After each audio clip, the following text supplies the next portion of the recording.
May bago ng sistema ang entrance at exit points sa pahalik ng Poong Jesus Nazareno.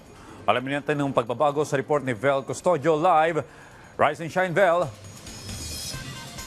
Rise and shine, Audrey. Nandito na sa kasalukuyan sa Quirino Grandstand sa Maynila ang imahe ng Poong Jesus Nazareno para sa isasagawang pahalik mamayang gabi. Para sa kaalaman ng mga debotong makikiisa sa pahalik, may bago ng sistema sa entrance at exit point. Kung dati magsisimula ang pila ng pahalik sa Calao Extension at lalabas sa Katigbak Drive.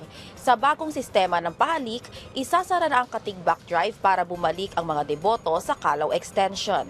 Ito ay para maiwasan ang pagsalubungan sa andas at maging mabilis ang pag-usad ng prosesyon.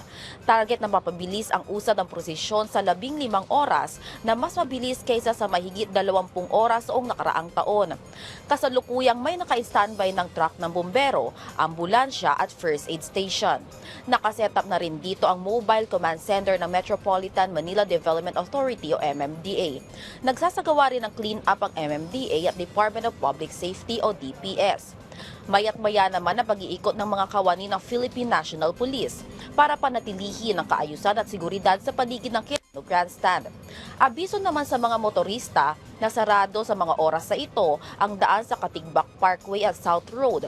Isang daan lamang ang bukas para sa mga patungo sa Manila Hotel at H2O Hotel. Sarado rin ang kalsada sa bahagi ng Independence Road.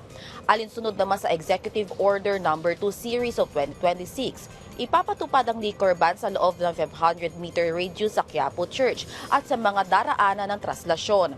Mahigpit na ipinagbabawal ang pagbebenta at pag-inom ng alak sa nasabing araw para sa pagpapanatili ng kaayusan, kapayapaan at kabanalan sa pista ng Jesus Nazareno.